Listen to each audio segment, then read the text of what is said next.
সেই লাঠি লজেন্স, সেই রাস উৎসব আমায় কেউ ফিরিয়ে দেবে না।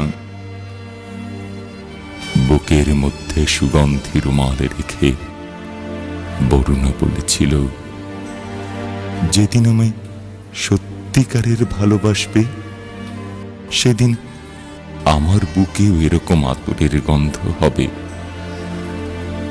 ভালোবাসার জন্য আমি হাতের মুঠোয় প্রাণ নিয়েছি, দুরন্ত ষাঁড়ের চোখে বেঁধেছি লাল কাপড়, বিশ্ব সংসার তন্ন তন্ন করে খুঁজে এনেছি 108টা নীল পদ্ম। তবু কথা রাখিনি বরুণা।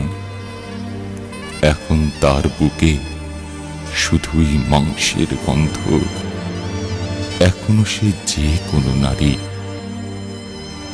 কেউ কথা রাখেনি।